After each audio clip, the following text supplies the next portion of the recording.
खान साहब ने एक और मरतबा खुल खेलने का मौका दिया है हम सबको, आपको, मुझको, अहले वतन को।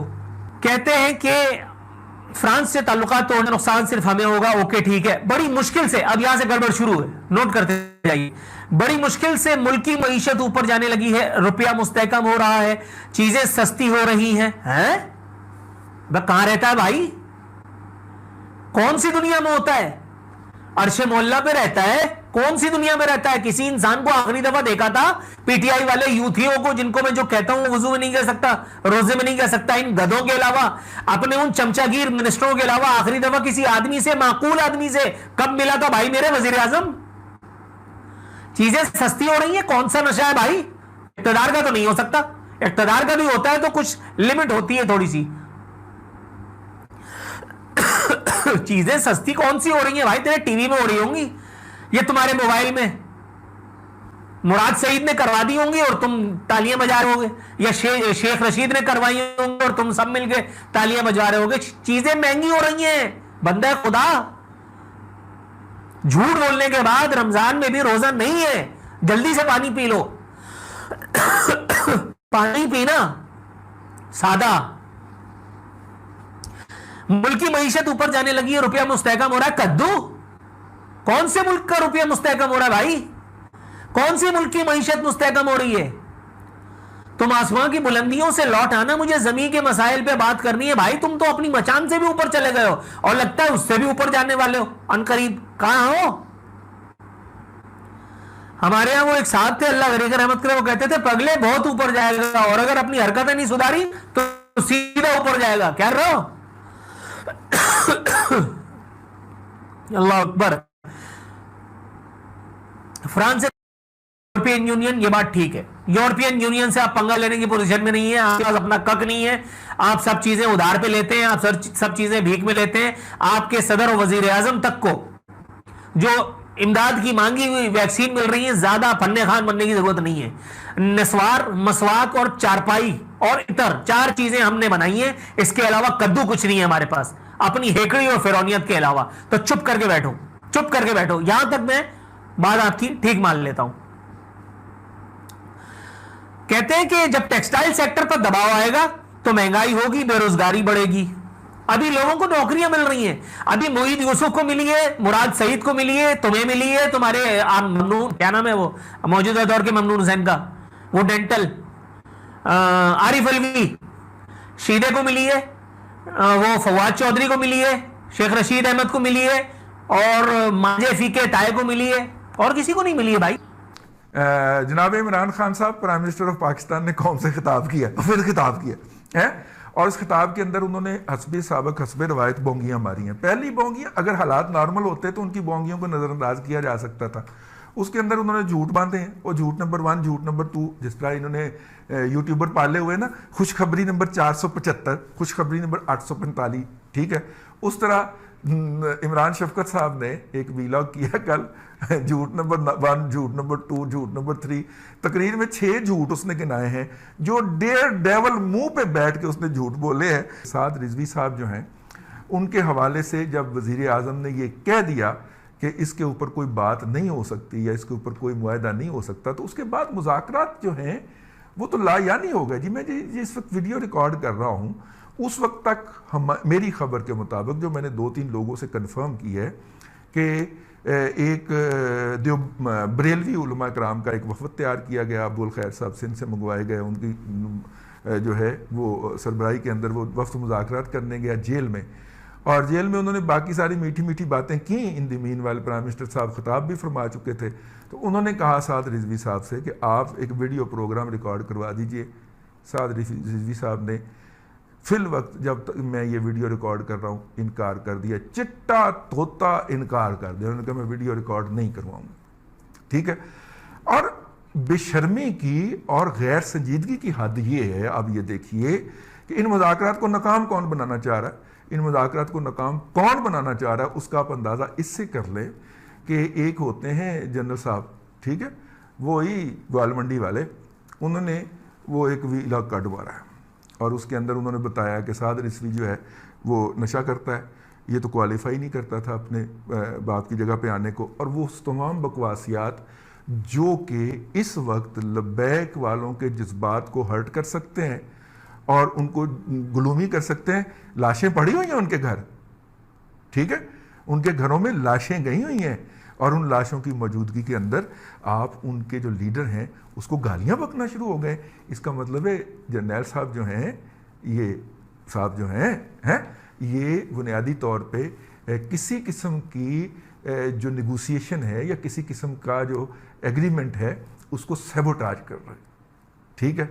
तो हम तो जो है उनको उन्हीं का ही नुमाइंदा समझेंगे, हाँ जी। तो क्या करें, अब वो इसके अंदर कूद पड़े हैं, उन्हें ये वीडियो रिलीज़ नहीं करना चाहिए थी।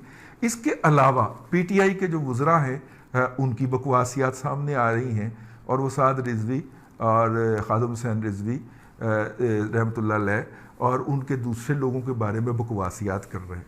ऐसी सूरत में आप जो हैं वो चाहें जो मर्जी कर लें, ये कोई मुज़ाकरात का माहौल तो नहीं है ना यार। ये कोई, मेरा मतलब है कि किसी के साथ कोई पीसफुल, वो लाशें उठा के बैठे हुए हैं, लाशें लेके बैठे हुए हैं, उनको घर भेजने का वक्त नहीं है। ये वही बकवासियात है, ये वही बकवासियात हैं कि मैं लाशों से ब्लैकमेल नहीं होगा, ठीक है, मैं इनसे ब्लैकमेल नहीं होगा। वो लाशें लेके बैठे हुए हैं, ठीक है, वो कह रहे हैं कि हम दफनाएंगे नहीं। तो इसका मतलब है कि आप उन्हें इस्लामाबाद आने की इनविटेशन दे रहे हो ना। वो जो उनके हैं एक कायद जो हैं टीएलपी के, उन्होंने तो पहले कह दिया ना कि हम इस्लामाबाद जाएंगे ये डेड बॉडीज लेके। और उसके बाद सिराजुल हक साहब जो हैं और मौलाना फजलुर रहमान ने कहा है कि अगर ये इस्लामाबाद जाते हैं डेड बॉडीज लेके तो हम इनके साथ जाएंगे। तो कर लो गाल। अगर भी कोई भी संजीदा हुकूमत होती जो अपने तौर पे चल रही होती या चलाई जा रही होती तो उसका रिएक्शन डिफरेंट होता। वो इनको रोकने की कोशिश करती, इनको पुरसा देती, इनको दिलासा देती। वो कमिश्नर जिसने सफ़ीर को निकालने के मुआहदे के ऊपर दस्तखत किए, वो उस अहमक शख्स को फारग किया जाता, ठीक है। वो कैसे कर सकता है लोकल एक ऐसा मुआहदा जिसके इंटरनेशनल रिपरकशन हो सकते हैं। ये बात मैं अपने पास से नहीं कह रहा, ये प्राइम मिनिस्टर साहब ने अपनी तकरीर के अंदर फरमाई ना मंडे वाले दिन।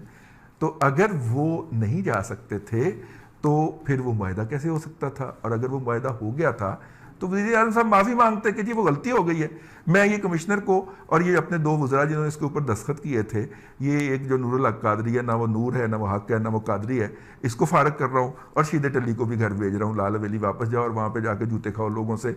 मैं इन तीनों को फारग कर रहा हूँ और जनाब हम ये मुआहदा नहीं कर सकते और जो है इससे किसी काम पर बात करते हैं। फार्मूला क्या था जो शुरू में पेश किया गया था? वो फार्मूला ये था कि कौमी असम्बली से एक रेजोल्यूशन पास होगी और ये मामला हम OIC के प्लेटफॉर्म पे लेके जाएंगे।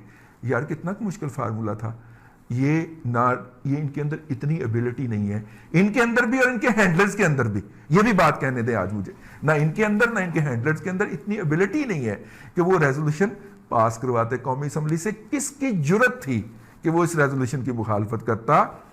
आप रेजोल्यूशन जो यूनानिमस पास करवानी होती है वो स्टैंडिंग कमेटी को जाती है। स्टैंडिंग कमेटी जो है वो उसको अप्रूव करती है, उसकी वेटिंग शेटिंग करती है, अल्फाज दुरुस्त करती है और फिर उसको पेश कर दिया जाता है। आप पेश कर देते, अपोजिशन को हम राब्ता करें? हम तो सातवें आसमान, सॉरी, हम तो छठे आसमान के ऊपर बैठे हुए हैं पायसनेस की, सेल्फ राइटियसनेस की, ठीक है। हम कैसे अपोजिशन, करप्ट अपोजिशन को हाथ लगाएं? तो हमने क्या किया? तो फिर हमने तुन के रखने का फैसला किया और तुन के रखा तो वो जो है वो इतनी डेड बॉडीज़ गिर गई हैं दोनों साइडों से। और उसके बाद भी मौसूफ ने अपनी तकरीर के अंदर जो वाहियात बातें बकी हैं, मुझे यारा नहीं है कि मैं उसको दोहरा सकूं। बंदर के हाथ में उस तरह लग गया है, वो ख़ुद को भी ज़ख्मी कर रहा है और इस कौम और मुल्क को भी ज़ख्मी कर रहा है। 3.25 साल की उसकी कारकर्दगी आपके सामने है। रोज़ाना झूठ बकते हैं, रोज़ाना झूठ बोलते हैं इकोनॉमिक रिवाइवल का, और हम नहीं कहते। इंटरनेशनल ऑर्गेनाइजेशन जो है वो रोज़ाना इनके मुंह के ऊपर चट्टाक से थप्पड़ मारती, इधर से थप्पड़ पड़ता है, इधर से थप्पड़ पड़ता है, लेकिन ढीठ बहुत है, अव्वल नंबर के ढीठ है। आपको पता है कि IMF को जिसने सेकंड रिक्वेस्ट भेजी थी, उन्होंने रिक्वेस्ट उठा के इसके मुंह पे मारी है। ये IMF का जो $6 अरब का पैकेज था ना, उसके बाद फिर कशकोल निकाल के पहुंच गया था। इसने ऐलान किया था कि हम जा रहे हैं, हेडलाइंस लगी सी अखबारात की। दूसरी वाली रिक्वेस्ट जो है वो एंटरटेन नहीं हुई, ठीक है, उन्होंने कहा आप तो पहली रिक्वेस्ट, पहली जो हमारा एग्रीमेंट था उसकी कंडीशनैलिटीज के अंदर इतने बड़े मार्जिन से डिफॉल्ट कर रहे हो, तो दूसरा पैकेज किस मुंह से मांगने आए हो। लेकिन हम एहतियातन इस तरह की खबरों को डिस्कस नहीं करते। मीडिया जो है इस मुल्क के अंदर उसने जिंदा रहना है, मीडिया वर्कर्स ने ऑफिस से निकल के घर को जाना है, तो लिहाजा हम इसको इस तरह की बातों को डिस्कस नहीं करते। पाकिस्तान जो है वो वर्ल्ड बैंक ने पाकिस्तान की ग्रोथ जो है उसके हवाले से शदीद शक व शुबे का इजहार किया है। वो बिजनेस रिकॉर्डर जैसा अंग्रेजी का अखबार थोड़ी सी खबर लगाया था, हम उसको भी डिस्कस नहीं करते। लेकिन यार ये सरेआम आके रोजाना झूठ बोल जाता है मुंह के ऊपर कि इकॉनमी रिवाइव कर रही है। केड़ी मामा इकॉनमी रिवाइव कर रही है तेरी, ठीक है। 1.25 लाख लोगों का रोजगार खत्म हो गया पिछले 3 साल के अंदर, और आपका इकोनॉमिक सर्वे कह रहा है, आपकी जो फेडरल ब्यूरो ऑफ स्टैटिस्टिक्स है वो कह रही है, हम नहीं कह रहे, ठीक है। इंटरनेशनल जो ऑर्गेनाइजेशन है जिनसे तुम भीख मांगने गए हुए वो कह रहे हैं कि 1 करोड़ 40 लाख लोगों का रोजगार खत्म हो गया इस मईशत में से। जीडीपी हमारा स्क्वीज कर गया 33% तक, ठीक है। और ये कह रहा है इकॉनमी रिवाइव कर रही है, पता नहीं कितने रिवाइव कर रही है, केड़ी रिवाइव कर रही है। आज एक और भी कल डाटा जारी किया हुआ था कि जनाब 30% टेक्सटाइल की एक्सपोर्ट्स बढ़ गई हैं, पता नहीं कितने बढ़ गई हैं, किसी नाल कंपैरिजन घर बैठा है। हो सकता है पिछले महीने बहुत ही बेड़ा गर्क होया होवे तो उहदे मुकाबले च फिगर कट के मारिया होवे।